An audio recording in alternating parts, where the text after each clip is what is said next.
Gênesis capítulo 12, verso de 1 a 9. Diz assim a palavra de Deus: Ora, diz o Senhor a Abraão: sai da tua terra, da tua parentela e da casa de teu pai, e vai para a terra que eu te mostrarei. De ti farei uma grande nação, e te abençoarei, e te engrandecerei o nome. Sê tu uma bênção. Abençoarei os que te abençoarem, e amaldiçoarei os que te amaldiçoarem. Em ti serão benditas todas as famílias da terra. Partiu, pois, Abraão como lhe ordenara o Senhor, e Ló foi com ele. Tinha Abraão 75 anos quando saiu de Harã. Levou Abraão consigo a Sarai, sua mulher, e a Ló, filho de seu irmão, e todos os bens que haviam adquirido, e as pessoas que lhes acresceram em Harã. Partiram para a terra de Canaã, e lá chegaram. Atravessou Abraão a terra até Siquém, até o carvalho de Moré. Nesse tempo, os cananeus habitavam essa terra.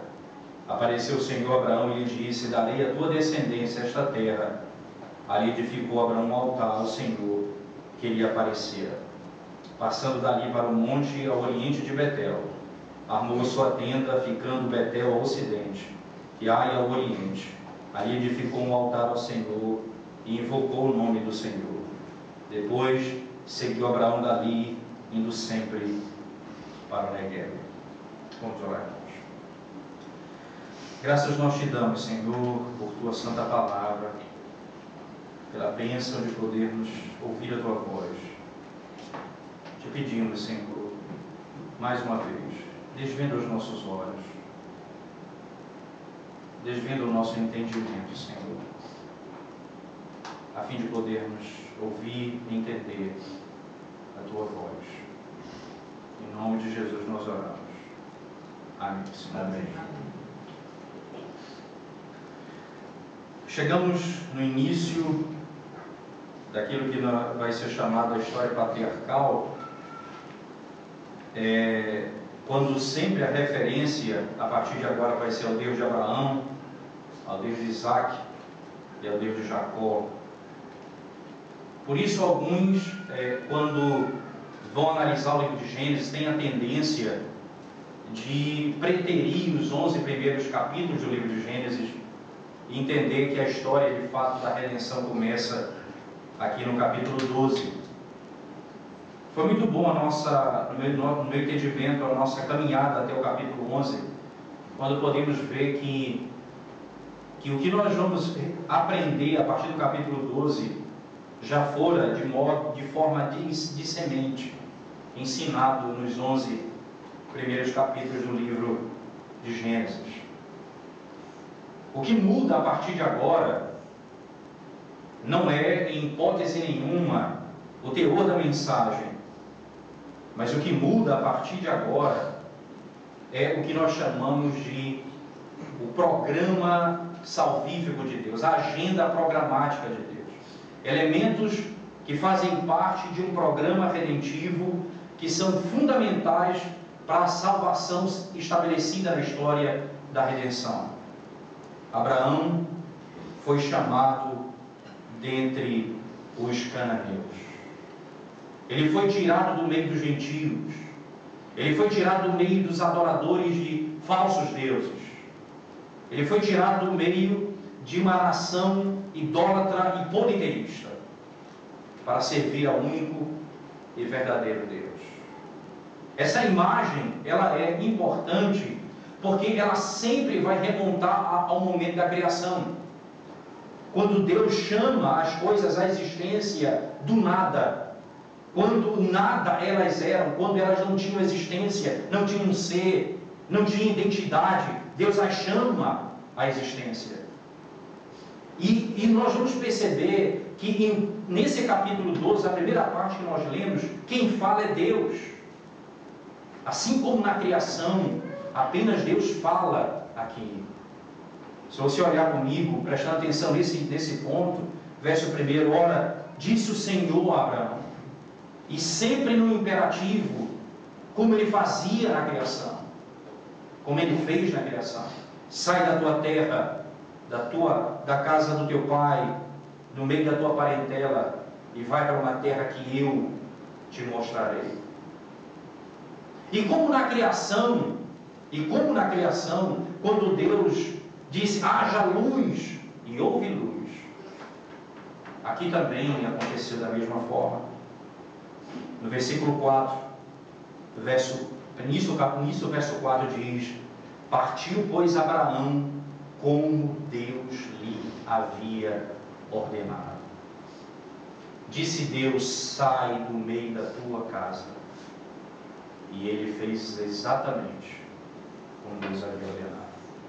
Esse é um princípio da profecia. A profecia, o caráter profético, ele tem a sua origem na criação, porque a profecia, o profeta, não é exatamente aquele que fala do futuro, mas é aquele que fala a palavra de Deus. E não tem melhor exemplo desse contexto do que na criação. Quando Deus diz, haja luz, e houve luz, as coisas obedecem à ordem de Deus, até as que não existem. Essa é uma característica dos profetas. Se os irmãos relembrarem a narrativa de Noé, essa é uma expressão usada no texto várias vezes. E Noé fez como Deus havia ordenado. E Noé fez como Deus havia ordenado. O profeta Ezequiel, no capítulo 37, ele ouve, ele vê o vale de ossos secos e Deus pergunta a ele, é possível que esses ossos voltem à vida? Ezequiel diz, Senhor, tu sabes. Então ele disse, profetiza esses ossos. E fala esses ossos, e ele diz exatamente o que Deus ordena. E o texto diz, eu fiz tudo que Deus me havia ordenado. Esse é um ponto, irmãos, que revela exatamente esse caráter irresistível do chamado de Deus, da voz de Deus. Ele chama as coisas à existência e elas vêm à existência. Ele chama o homem do meio de falsos deuses e eles vêm para ele. E eles vão fazer aquilo que Deus lhe ordenou. Esse princípio, então, ele nos leva a uma primeira aplicação. A nossa esperança de que homens que se prostram diante de falsos deuses vão se converter ao Senhor é porque se Deus chamá-los, eles vão vir. Se Deus convocá-los, eles vão sair. Se Deus requerer, eles vão obedecer. Se Deus mandar, eles vão se levantar. Exatamente essa é a nossa esperança. A mesma palavra que criou o mundo do nada é a mesma palavra que diz a Abraão, sai, e ele sai. Vai, e ele vai. É a mesma palavra que Jesus Cristo disse a Lázaro, depois de 4 dias de morto, sai para fora. E ele levantou. A irresistibilidade da voz de Deus, do chamado de Deus. Então aqui, nesse momento, Deus está estabelecendo o princípio da criação. O mundo vai ser recriado por meio do mesmo poder que o criou. A minha palavra. A minha palavra. E o que ocorre, irmãos, então, com esse chamado? O que Deus fala a Abraão? Qual é a palavra que ele diz a Abraão? E é interessante que quando ele o chama, ele faz algumas promessas a Abraão. E essas promessas são: ora, disse o Senhor a Abraão, sai da tua terra, da tua parentela e da casa de teu pai, e vai para a terra que te mostrarei. De ti farei uma grande nação, e te abençoarei, e te engrandecerei o nome. Se tu uma bênção. Abençoarei os que te abençoarem, amaldiçoarei os que te amaldiçoarem. Em ti serão benditas todas as famílias da terra. De ti farei uma grande nação. Interessante que Abraão, diz o texto sagrado no verso 4, que ele tinha 75 anos quando ele saiu da terra. Ele não tinha filhos. Consequentemente, já era sabido que ele e sua mulher, ou ele e sua mulher, não podiam gerar filhos.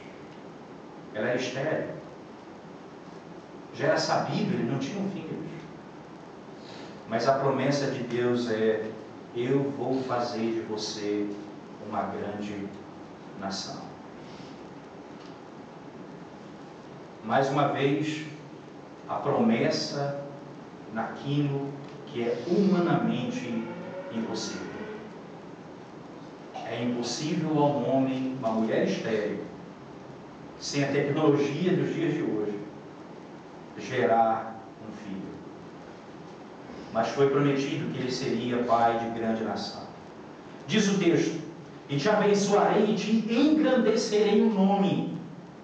Sê tu uma bênção. Eu vou fazer o teu nome. E é interessante que a ironia desse texto é que ele está exatamente após a narrativa da Torre de Babel.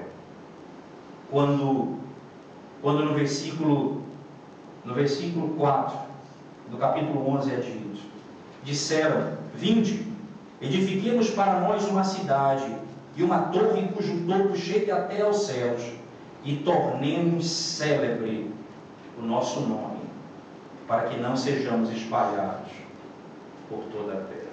Façamos o nosso nome grande. Façamos o nosso nome conhecido.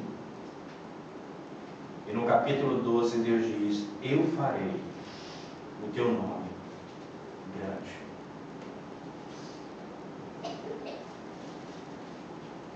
Qual a diferença? Qual é o ponto que distingue as duas vontades?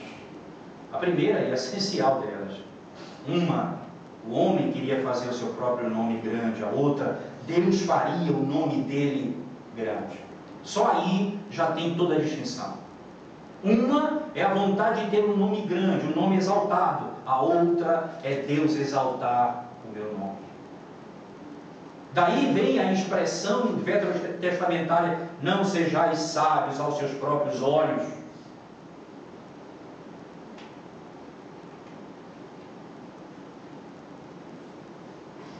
Como Deus pode fazer o nome de alguém grande? Como vive a vida de um homem que teve um nome engrandecido pelo próprio Deus?